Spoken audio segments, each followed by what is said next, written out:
Good morning, my name's Vicky and I'm here to show you how to make talc.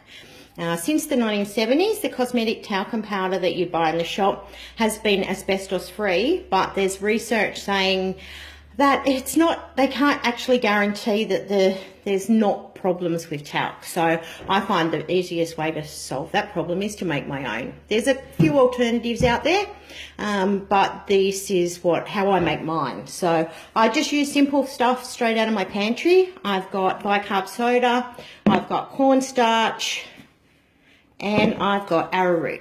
So my method is a quarter of a cup of bicarb soda, a third of a cup of arrowroot, and 2 tablespoons of cornstarch. So I just mix those together very gently so you don't end up with the talc fluffing up in your face. And then I will gently add the mix into my talc container. Don't put too much in your funnel each time, otherwise it can block.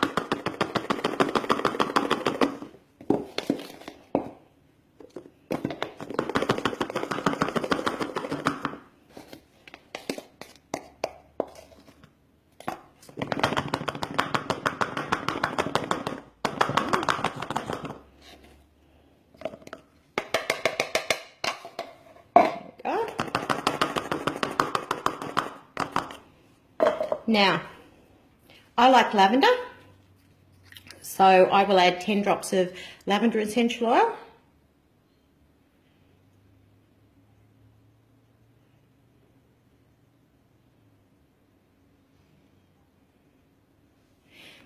You can use any essential oil you prefer. If you're using a stronger oil, say geranium, I'd add probably a few less drops, but again, it's a personal preference. Give it a really good shake, and then there's your talc. You can just change it around any way you like, whatever your personal preference is. If there's any of those ingredients that you can't personally use, you can change it to something else. Oat flour is another one that they suggest as an alternative. So, but that's just how simple it is to make talc. I hope you enjoy the rest of the weekend and have a great day. Bye.